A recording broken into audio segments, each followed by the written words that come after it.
मेरा track record ऐसा नहीं है कि जनता से मैं वोट लूं और घर जाके सोऊं ना। हम परिवार को छोड़ते हैं, परिवार त्योहारों में हम परिवार के साथ होते हैं, बाकी समय हम जनता के साथ होते हैं जिसने हमको वोट देकर जनप्रतिनिधि बनाया। ये मेरा चरित्र था, चरित्र है। और जिस दिन मैं ये काम नहीं कर पाऊंगा उस दिन मैं कह दूंगा कि मुझे चुनावी राजनीति नहीं करनी चाहिए। हमने वो स्थिति पैदा कर दी कि बाई इलेक्शन में जहां हम जितने गहरे गड्ढे में थे हम जमीन पे आ गए हैं।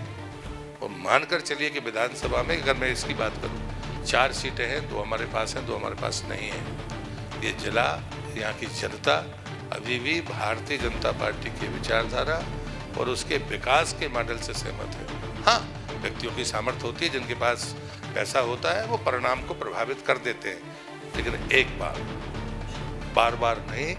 अब 2023 का चुनाव होगा, ये जिला स्वीप करेगा भारतीय जनता। मैं उसी को सफलता मानूंगा कि मेरे 4 विधायक भाजपा के दमों में होने चाहिए। तो भैया राम राम सब जनन को।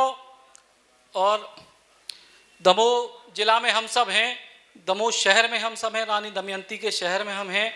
और बांदकपुर के जागेश्वर नाथ जी को आशीर्वाद, बड़े बाबा कुंडलपुर को आशीर्वाद। और अद्भुत नगरी दमोह जो वीर भूमि है, जो साहित्य की भूमि है, कला की भूमि है, दमोह जिला के बुंदेली समागम की शुरुआत हम कर रहे हैं। हमारे संग केंद्रीय मंत्री और दमोह के सांसद प्रहलाद पटेल जी हैं। भाई साहब बहुत बहुत स्वागत है आपको। और अब सीधे बिना कोनो भूमिका के शुरुआत करें। भाई साहब, दमोह शहर या दमोह लोकसभा में जब आप आए तब से लेके अब तक का परिवर्तन आप दिख रहे हैं? पहले तो दमोह आप आए इसके लिए आपको धन्यवाद। और ये सच है कि बुंदेली बोली को भाषा की अगर शक्ल देनी है तो उसके लिए कुछ करना होगा। हिंदी के साहित्य में जो स्थान दमोह की धरती का है देश के स्तर पर, वो शायद कहीं और कम मिलेगा, नहीं मिलेगा। बुंदेलखंड की अगर हम पूरी बात करते हैं तो जो बुंदेलखंडी बोली और हिंदी भाषा का जो तालमेल है और जो संपन्नता उसने दी है वो ऐतिहासिक है। लेकिन कई बार कुछ सिर्फ बोली के लिए पागल हैं, कुछ भाषा के लिए पागल हैं। मुझे लगता है कि इन दोनों के समन्वय बैठाने के लिए आपने एक सुंदर प्रयास प्रारंभ किया है। जब कोई बोली भाषा के तौर पर सामने आती है तो फिर पहनावे से, बोलचाल से, खान पान से, उसके बर्तन भाड़े से, वो जितनी चीज़ें हैं ये सब शामिल हो जाती हैं उसके साथ, वो उसका श्रृंगार बन जाता है। और इसलिए जो चीज़ आप मुझसे पूछ रहे हैं कि मैं जब 2014 में यहाँ पर आया और तब से लेकर अब तक तब्दीली क्या है। इतिहास नहीं बदलता, एक तो इतिहास पर बात करने वाले बदलते हैं, और वो चुप हैं या बोल रहे हैं ये अनुभव मैं जरूर देखता हूँ इन 9 सालों में। हम हमेशा इतिहास में 1857 की बात करते हैं, लेकिन 1842 की गदर समय की दृष्टि से देखें तो 57 से ज़्यादा चली, कुर्बानियाँ ज़्यादा हुई, उसका केंद्र बिंदु दमोह था। हमारे पास विरासत के तौर पर इतनी बड़ी चीज़ें हैं जिसकी चर्चा हमने कम की और बाकी चीज़ों की चर्चा ज़्यादा की। मेरे एक स्वर्गीय मित्र थे, वो पत्र लिखकर ख़त्म हो गए दुर्घटना में। वो पत्र मुझे 8-9 महीने बाद मिला था, और उसमें जो बातें लिखी थी उसमें एक बात इससे संबंधित भी थी कि हम जब कभी इन चीज़ों को भुला देते हैं तो ये चीज़ें कभी हमें फिर दोबारा वो गरिमा प्रदान नहीं करती। और इसलिए हमें अपने इतिहास और विरासत के बारे में पहले गंभीर होना होगा। जब आप इतिहास और विरासत की बात करोगे तो आपकी बोली और भाषा दोनों को मान मिलेगा।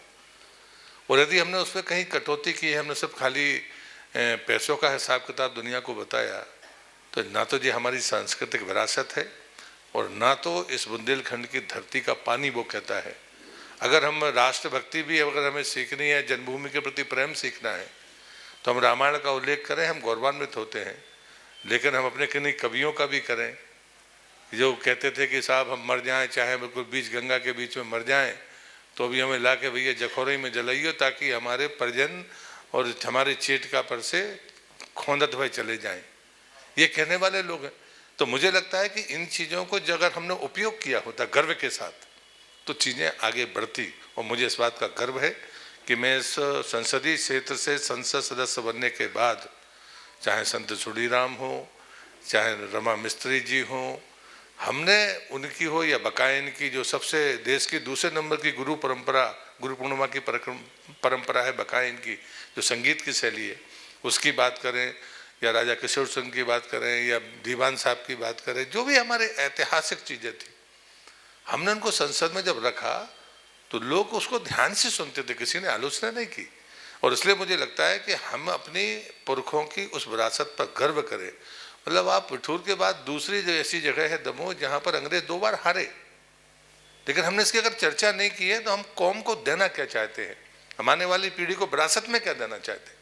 तो मुझे लगता है कि बुंदेली परंपरा, और इसलिए मैं मानता हूँ कि आप दमोह पधारे, इसलिए यहाँ का सांसद होने के नाते मैं आपको और आपकी टीम का स्वागत करता हूँ। ये बात मैंने आपको भोपाल में भी कही थी। और मैं मानता हूँ कि अभी भी बुंदेली बोलने वाले और बुंदेली भाषा के खजाना रखने वाले लोग हैं, और अगर हमने उनकी वीडियोग्राफी और आइडियोग्राफी करके नहीं रखा तो शायद हम अभी कम दिवालिया थे। हम ऐसा ना हो कि पूरी तरह से दिवालिया हो जाए, पर हम नकल करेंगे। हम लोगों को शौकिया, जैसे वो आर्टिस्ट आते हैं और किसी भी भाषा में बोल देते हैं, नकल करना और वास्तव के बुंदेली के प्रति अपना भाव व्यक्त करने में ज़मीन आसमान का अंतर है। और इसलिए मैं मानता हूँ कि बुंदेली भाषा हमारे जहन में पीढ़ियों में हम ट्रांसफ़र कर पाए, ये कोशिश हमें सतत करनी चाहिए और ताकत के साथ करनी चाहिए। और ये माध्यम जो आपने तकनीकी माध्यम चुना है, ये बड़ी सफलता है। रहा सवाल सफलता में, तो मैं बहुत बड़ी बातें नहीं करता हूँ ये, लेकिन ये ज़रूर है कि कोई भी हमारी विरासत ऐसी नहीं बची जो कहे कि कोई उसे जानता नहीं है। अब जब दमोह से बाहर हम रहली चले जाते हैं तो चंद्रशेखर आज़ाद की माताजी ने पूरी ज़िंदगी रहली में काटी, और हमें पड़ोसियों को एहसास नहीं है, हमें उस पर गर्व नहीं है। ये कमाल की बात है। तो मुझे लगता है चाहे सिंगौरगढ़ का किला हो, रानी दुर्गावती की पहली राजधानी सिंगौरगढ़, लेकिन हमने उस नज़रिए से कभी व्यक्ति नहीं किया, हमने कहा ही नहीं। तो मुझे लगता है कि साहित्य है, बलिदान है, महापुरुषों में अगर हम रानी दुर्गावती की जब बात करते हैं तो हम अचानक एक झटके में हम 600 वर्ष पहले चले जाते हैं। तो हमारे पास कितनी पुरानी विरासत है। तो मतलब हम कहीं से भी शुरू करेंगे तो हमें लगता है कि नहीं, हम गर्व के अलावा हमारे पास कुछ है नहीं। और भाषा उसमें सबसे महत्वपूर्ण थी। भाषा का जो भाव होता है वो ताकतवर होता है। लेकिन बुंदेलखंड को हमेशा कहा जाता था ये तो पलायन की बस्ती है, वो है, क्षेत्र है, भूखे नंगे लोग हैं। मैं जिस दिन सांसद बना था, पत्रकार मित्र बैठे हैं, मैंने ये बात कही थी कि अपने आप को ऐसा लज्जित बताने से बेहतर है कि हम गर्व की अनुभूति करें। कोई वजह नहीं है कि हम यहाँ पर भूखे नंगे लोग हैं, हम पुरुषार्थी लोग हैं। साधन मिनरल हमारे पास है, पानी के प्रबंधन हमारे पास था, शताब्दियों से पानी कम गिरता था, उसके बाद भी कोई प्यासा नहीं रहता था, न मवेशी प्यासा रहा न आदमी प्यासा रहा। लेकिन हाँ, मैं मोदी जी को धन्यवाद दूंगा कि जब जल जीवन मिशन शुरू हुआ था तो दमोह में 17% कुल पाइपलाइन के द्वारा पानी था।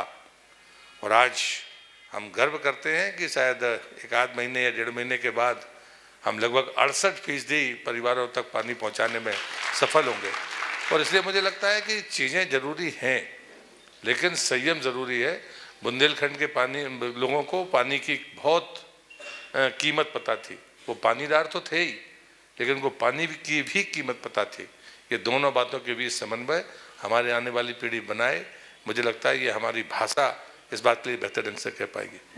और पानी की जो बात है तो महाकवि अवधेश की पंक्तियां हैं कि बुंदेलों की सुनो कहानी बुंदेलन की वाणी में, और पानी दारते को पानी आगे तक पानी में। तो जब बुंदेलखंड की खूबसूरती है, जब बुंदेलखंड की जो तासीर है कि हम भले ही जो बात कही जात कि हम भूखे हैं, हम कमज़ोर हैं, लेकिन एक बात बुंदेलखंड की जरूर रही कि भूखे रहे लेकिन झुके नहीं, चाहे अंग्रेजन के सामने चाहे मुगलन के सामने।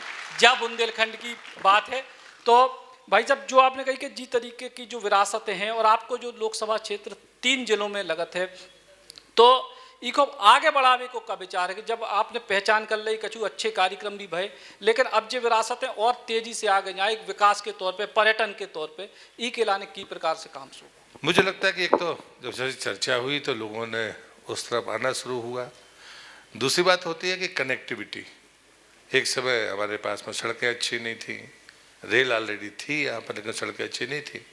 लेकिन जैसे ही जब मैं ओरछा गया था उसी दिन मेरे मन में संकल्प आया था, यदि जबलपुर से सीधे ओरछा जुड़े और फिर उसके बाद आदमी झांसी जाए तो दिल्ली जाने वाला, आगरा जाने वाला, मथुरा जाने वाला या बाकी कहीं पे जाने वाला, वो जाएगा तो राम राजा सरकार को पहले प्रणाम करेगा, उसके बाद अपनी यात्रा करेगा। तो मुझे लगता है कि ये बात मैं सोचता था, लेकिन मुझे गर्व है। और बाद में जब मैंने एक दिन में मानचित्र देख रहा था, नितिन जी मेरे नेता भी हैं, मित्र भी हैं, तो देखा कि साहब सारे जिले एनएच से जुड़े हैं लेकिन एक ही जिला है दमोह जो एनएच से नहीं जुड़ा। तो मैंने उनसे कहा है, उस दिन तो कुछ नहीं बोला, मैं बाद में ऐसे ही मजाक में बोला कि यदि कोई आपसे पूछेगा कि आपका दोस्त कौन, तो आप कहोगे प्रहलाद पटेल है। और हमने कहा एक जिला मध्य प्रदेश में जो एनएच से नहीं जुड़ा, और मैंने कहा वह भाग्य से या दुर्भाग्य से मैं वहाँ का सांसद हूँ। तो कह रहे यार आपने कभी बताया नहीं।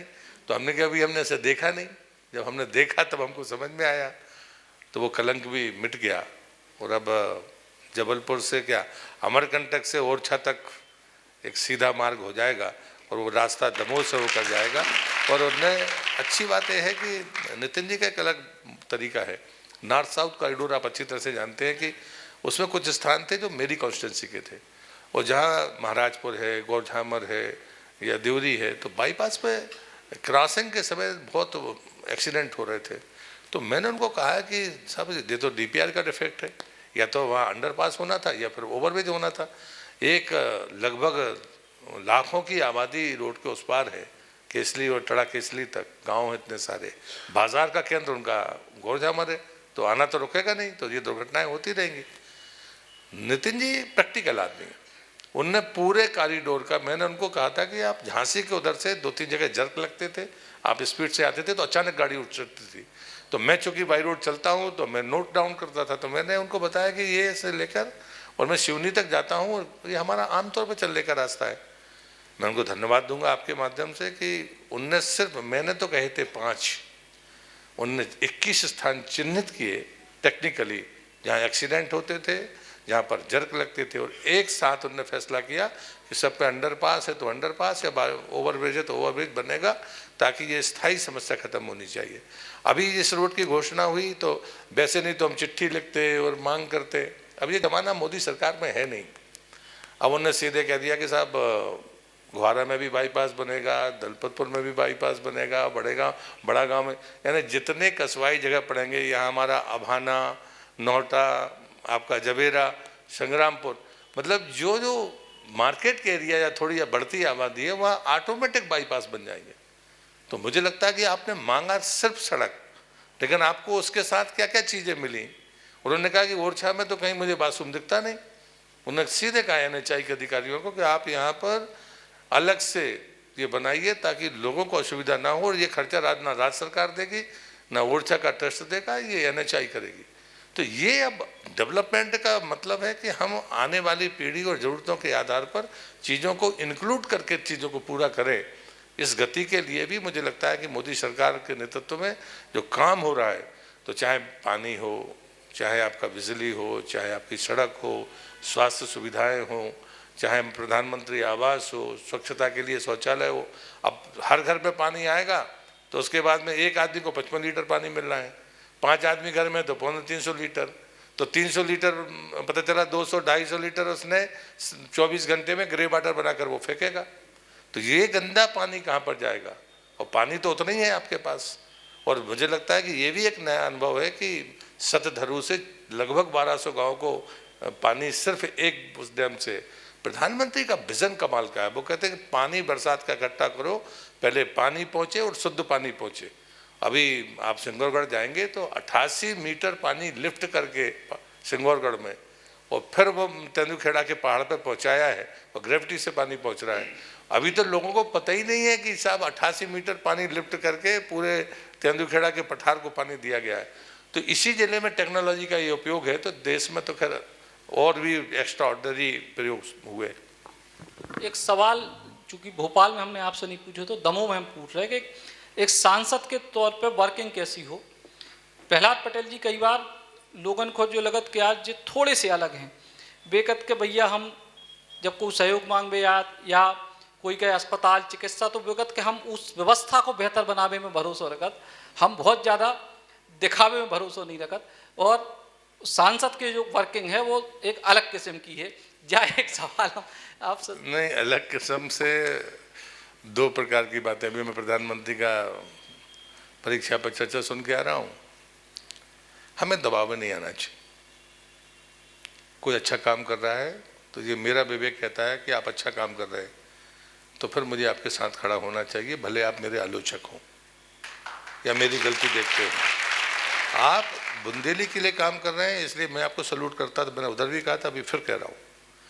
देखिए, जो चीज़ें बड़े मकसद के लिए जो लोग कर रहे होते हैं उनसे आपके मतभेद हो सकते हैं, इससे कोई फर्क नहीं पड़ता, इसकी चिंता नहीं करनी चाहिए। दूसरा, राजनीति की स्वच्छता की राजनीति का ये की एक कीमत चुकाने के लिए जब तक जनप्रतिनिधि तैयार नहीं होगा, ये बातें हो सकती हैं, सफलता कभी नहीं मिल सकती।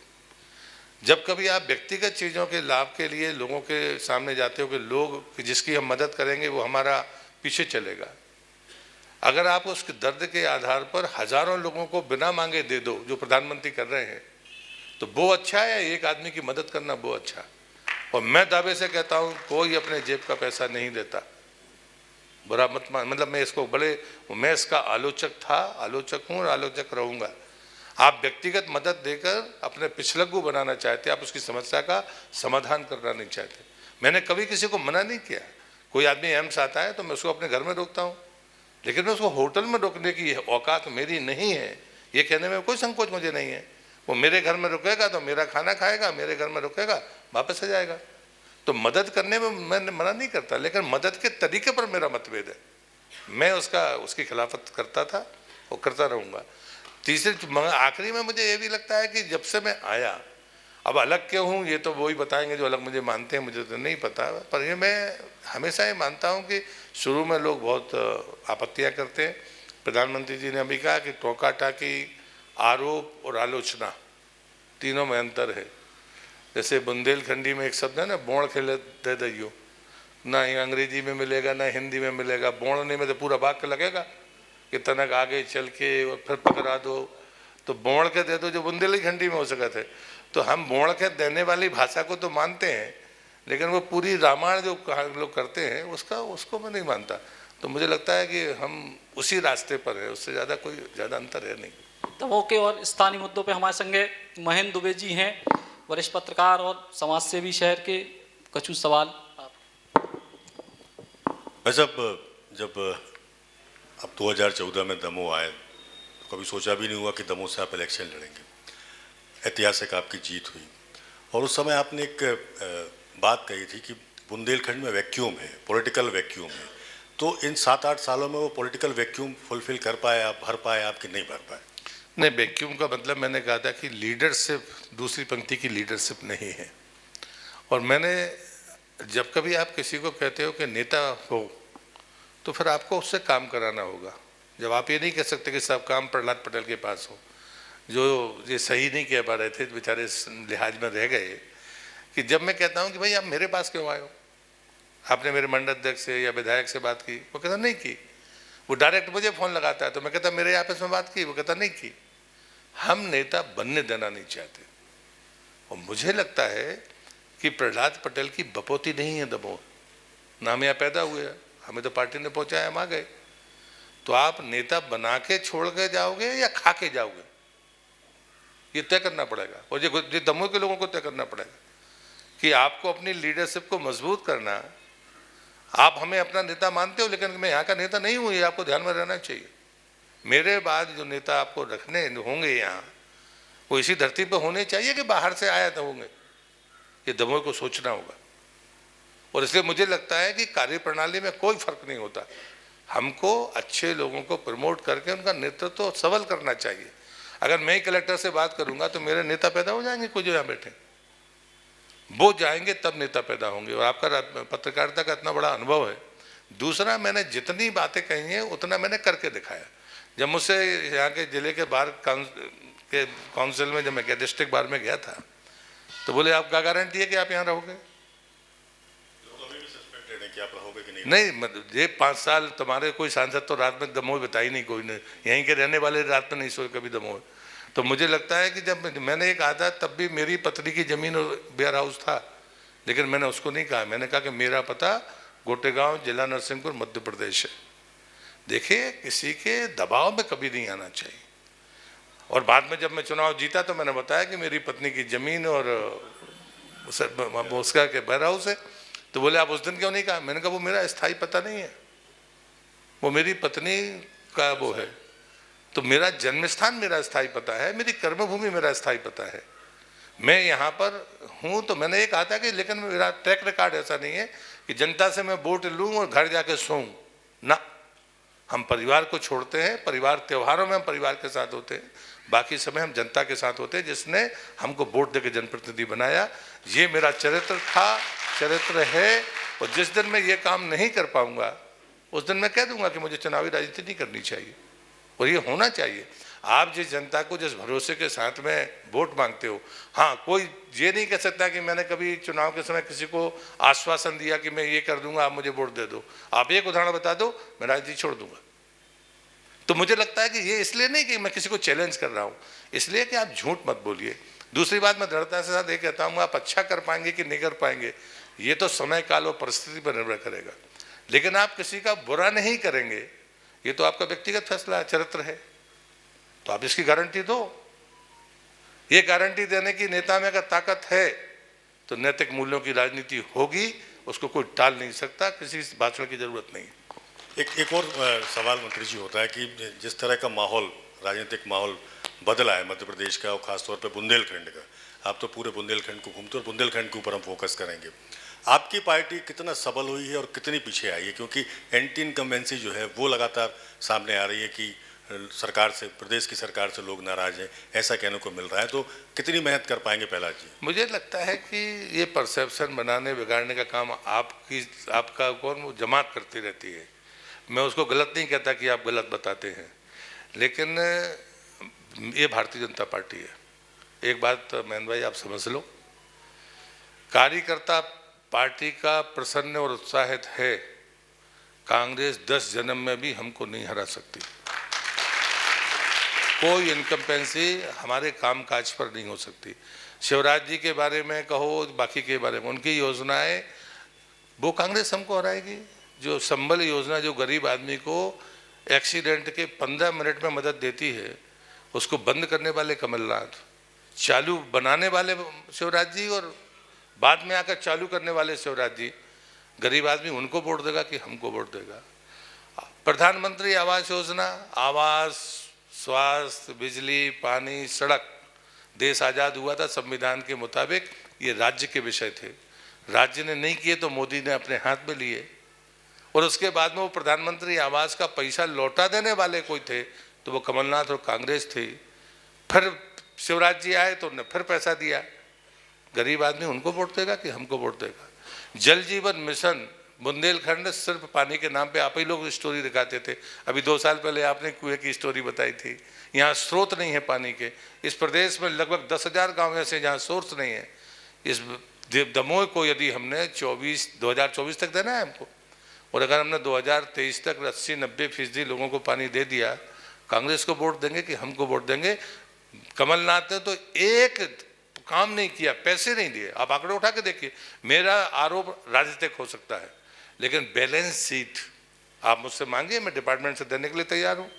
कमलनाथ ने जल जीवन मिशन की योजना पूरी ना हो, शुरू ना हो, इसकी कोशिश की। ये चीज़ें आम आदमी को जिस दिन पता चलेंगी, कांग्रेस को वो सजा देगी, वोट नहीं देगी। एक राजनीतिक सवाल आपसे और, बाकी बुंदेलखंड की हम बात करेंगे। दमोह के इतिहास में पहली दफ़ा कोई सांसद केंद्र में मंत्री बने। अब बुंदेलखंड की धरती आपको मुख्यमंत्री के रूप में देखना चाह रही, कितनी तैयारी है प्रहलाद जी की? नहीं, ये मैंने कहा ना कि जो आपकी जमात और जो उकसाते रहते हो, तो मुझे लगता है कि भारतीय जनता पार्टी में फैसला पार्टी करती है। और ये मंत्री है तो मुख्यमंत्री बन जाओ, जो प्रमोशन की जो प्रवृत्ति है, तो मैंने लेख लिखा है परिक्रमा में, आज से लगभग 20-25 साल पहले। मैं ये मानता हूँ, और आपके माध्यम से बहुत अच्छा सवाल किया आपने, मुझे भगवान ने चपरासी बनाने का लिए धरती पर पहुँचाया। तो मैं आदर्श चौकीदार और चपरासी बनूं या क्लर्क की इच्छा रखूं? मुझे जो जिम्मेदारी मिले उसमें आदर्श रूप से वो काम करना चाहिए। मैं मंत्री हूं, मुझ पर कलंक न लगे, मुझे जो काम दिया गया है मैं उसे पूरा करूं। मैं कल्चर मिनिस्टर था, देश का संस्कृति और पर्यटन मंत्री था। आप गर्व करते होंगे थोड़ा बहुत कि कल्चर पर काम किया, तो ईमानदारी से किया। आज मुझे जल जीवन मिशन का काम दिया है प्रधानमंत्री ने, स्वच्छता का काम दिया है। मैं आपसे विश्वास दिलाता हूं, मैं 21 राज्यों में होकर आया हूं। प्रधानमंत्री ने, कोई किसी की हिम्मत नहीं थी कि बिना पानी के, पानी की कमी यानी डेफिसिट बेसन अलग और सरप्लस बेसन अलग, ये कैन बेतवा का इतिहास रचा बुंदेलखंड ने।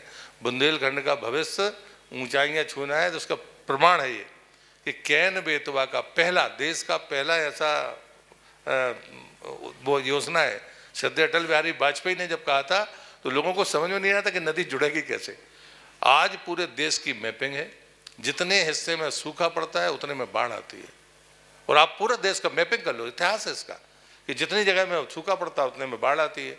अगर हम बाढ़ वाले पानी को सूखे वाली जगह पर ले जाएं, जैसे महाराष्ट्र के उप मुख्यमंत्री ने अभी भोपाल में कहा कि वो 500 लीटर की वेस्टर्न घाट का पानी 60 किलोमीटर बाद समुद्र में चला जाता है। उसके ऊपर का हिस्सा नासिक से लेकर पूरा, वहाँ एक बूंद पानी नहीं आता। वो 500 किलोमीटर की टनल बनाकर वेस्टर्न घाट का पानी यहाँ ला रहे। ये है पुरुषार्थ, ये है सफलताएं। और ये अगर हम ये कर पाए तो आज हमारी आबादी 120 करोड़ है। 25 साल बाद कितने होंगे अगर रफ्तार यही रही, तो पानी कहाँ से लाएंगे?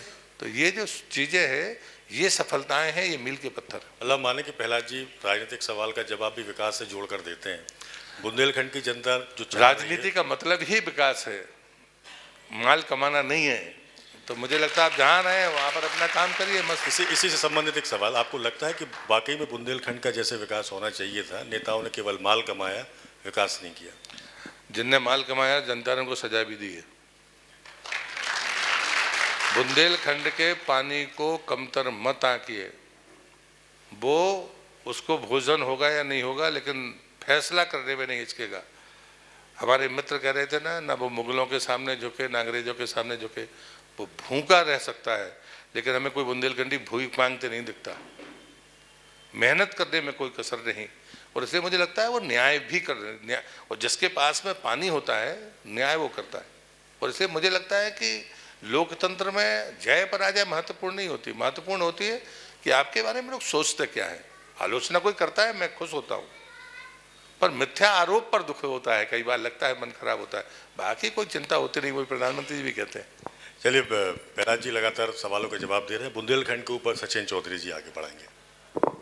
एक भाई, जब दमोह के ज़िले की अगर बात करें सियासत की, कि पिछले 2-2.5 साल में बहुत घटनाक्रम बदले, ऊपर नीचे भय।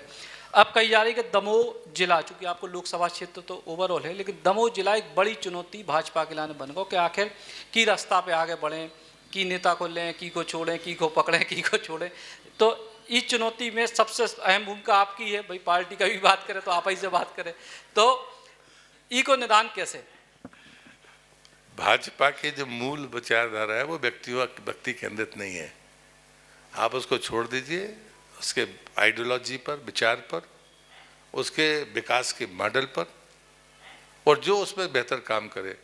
तो जितनी आपने, जो आप कह रहे हो संकेत में, हमने नगर पालिका में 90% से ज़्यादा तो रिकवरी कर ली।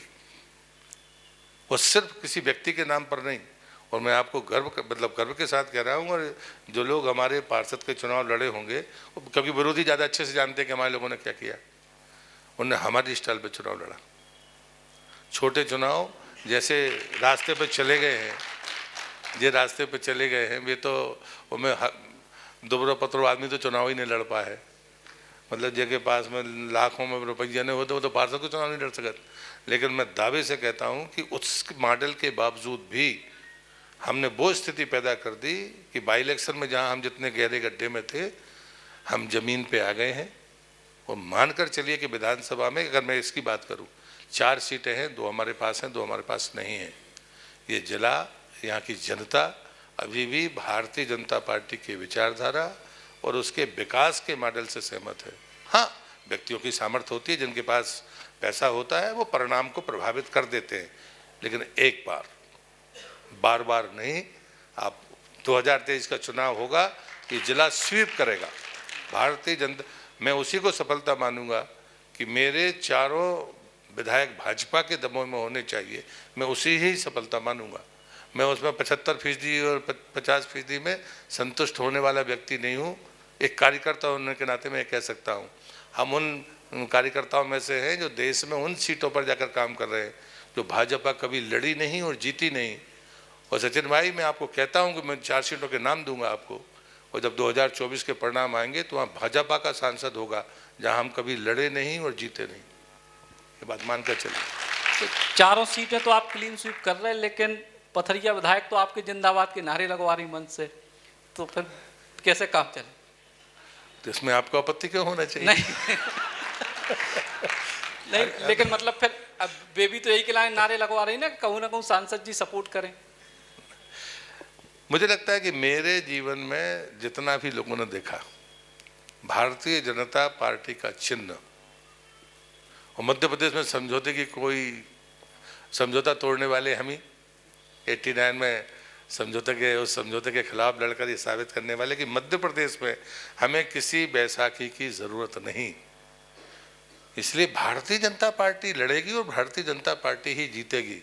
अब कोई जिंदाबाद के नारे लगा रहा है तो अब ये आपको देख दो, इसमें मुझे लगता है कि मुझे तो खुश होना ही चाहिए, आपको भी खुश होना चाहिए। एक बस आखिरी सवाल के, बहुत सारी ऐसी चीज़ें हैं जो दमोह की धरोहर के तौर पर विकसित करी जा सकती हैं और एक बड़ी पहचान के तौर पे करी जा सकती है, लेकिन जब हम देखते हैं कि चाहे मतलब में आप तो अबे आए लंबे समय से अलग अलग चीज़ें चल रही हैं कि बहुत जो ऐसी चीज़ें जो पहचान या प्रतीक बन सकती उन पे उतना काम नहीं हो पाया। आज हम जी मानस भवन में बैठे हैं, उसकी दशा देख के ही हम उनको सजावे में बहुत मेहनत करने पड़ी सब लोगों को। ऐसी कुछ धरोहरों पे काम आपके जरिए, चूंकि अब आप अकेले केंद्र में मंत्री नहीं है, आपकी सरकार भी है, आपकी पार्टी की यहाँ सरकार है, तो ऐसी कुछ धरोहरों पर विशेष काम की आवश्यकता है जो अब हो सका तो दूसरा जो मेडिकल कॉलेज को विषय लगातार निश्चित तौर पर 2023 के चुनाव को मुद्दा बने। इन 2 विषयों में बस। नहीं, मेडिकल कॉलेज की ज़मीन आवंटित है और वो बनेगा। अभी फिर से प्रधानमंत्री शायद उसकी टेंडरिंग प्रक्रिया हो भी रही है, तो वो खाली घोषणा नहीं है, वो तो बनना ही। और मुझे लगता है कि कोरोना के पहले जो आदरणीय प्रधानमंत्री ने मॉडल दिया था कि हम पहले चरण में 3 लोकसभा के बीच में एक मेडिकल कॉलेज दें, ये सेंट्रल गवर्नमेंट ने पहले बाकायदा उसका स्टेप बाय स्टेप प्लान था। महेंद्र भाई वगैरह साहब ने ये बात, आप में कभी ऑन द रिकॉर्ड कह के छपने का आदि नहीं हो, लेकिन ऑफ द रिकॉर्ड में प्रेस से लगातार बात करता हूँ कि समीक्षा होनी चाहिए। अगर आप हमसे डिफर करते हैं तो आप बताएंगे तो हम उसको असेट मानते हैं, जाकर हम उसको ठीक करते हैं। तो पहले था कि 3 लोकसभा के बीच में एक, फिर उसके बाद में हर लोकसभा में एक, फिर हर जो हमारी तीसरे चरण में जो हमारी डिस्ट्रिक्ट की हॉस्पिटल है उसको मेडिकल कॉलेज। मुख्यमंत्री जी ने उसको तेजी लेकर आए और मैं आज गर्व के साथ कहता हूं कि मेरे तीनों जिलों में, सागर मेरा जिला है, दमोह है और छतरपुर है, तीनों में मेडिकल कॉलेज होंगे। मतलब ये बड़ी बात है, बुंदेलखंड के लिए बड़ी बात है। और इसलिए मुझे लगता है कि अब बात आती है कि उसकी क्वालिटी क्या होगी, उसकी फैकल्टीज़ की तरफ क्या होगा। उसमें भी जो भारत सरकार ने पीजी की सीटें बढ़ाई, उसके पहले कभी किसी सरकार ने इसकी तरफ ध्यान नहीं दिया कि बिल्डिंगें खड़ी कर दोगे लेकिन फैकल्टीज़ कहाँ से लेकर आओगे। और एक एक आदमी 5-5 से नहीं 10-10 मेडिकल कॉलेज में फैकल्टी मेंबर बन के उनको मान्यता दिलवाता था MCI से। तो ये जो चीज़ें हैं, नब्ज की चीज़ें हैं, वो उन्हें पकड़ी हैं। लेकिन मैंने आपसे भोपाल में एक बात कही थी, मैं उल्टा आपसे निवेदन करता हूँ कि हमको बुंदेली संस्कृति, उसके बर्तन, उसकी वेशभूषा, अब ऐसा नहीं पुराने हमें कोई मिलेंगे तो वो एंटिक होंगे, लेकिन आज भी हमको उसको पहनावे की तरफ भी प्रमोशन के बारे में सोचना होगा, बुंदेली बोलने के बारे में सोचना होगा, उसके आयोजनों के बारे में सोचना होगा। हम उसको कई बार मेला बना देते हैं, नाम तो देते हैं बुंदेली और उसको हम मेले की तरह शक्ल करते हैं ना। फिर आप तय करो कि साहब हम या तो सिखाएंगे या आप क्विज होगा तो बुंदेली में होगा या बाकी चीज़ें होंगी, हम मदद करने के लिए तैयार है। और मैं मानता हूँ जब मैं संस्कृति मंत्री था तब मैंने किसी को, और इसलिए मैं तो आपको बहुत जानता नहीं था, लेकिन मैंने आपको आपके मिलने के पहले मैंने आपकी तारीफ की थी।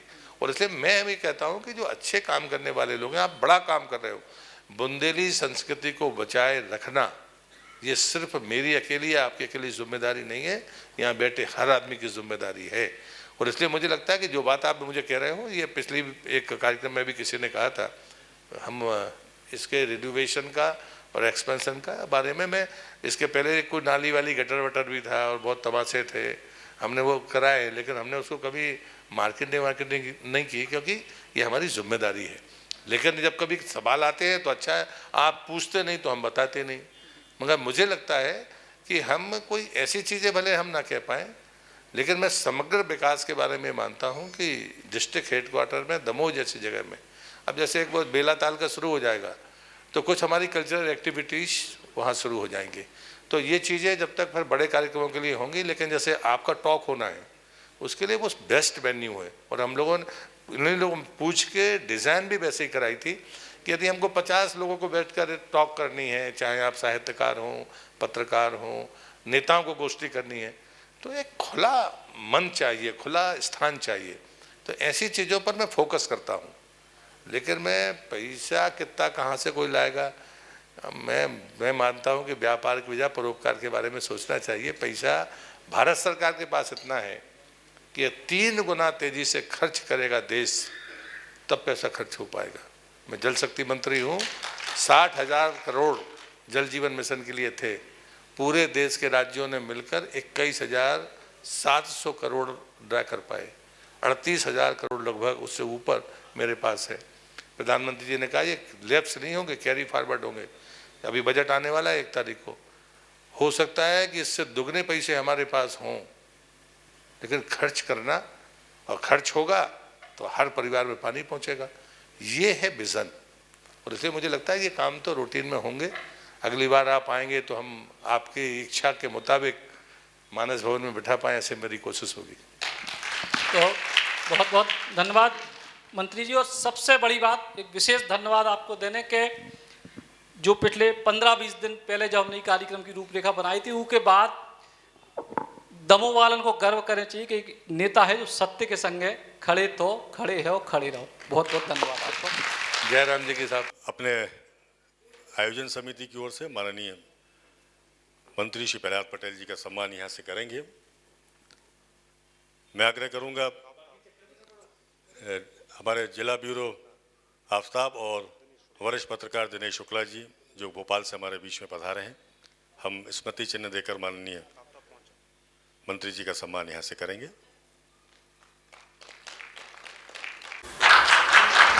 हाँ, ब्यूटीफुल लाइफ सचिन गुप्ता जी की रचना है, और जिंदगी जीने आए हैं काटने नहीं। सर्वोत्तम निर्माण के लिए माइसन सीमेंट।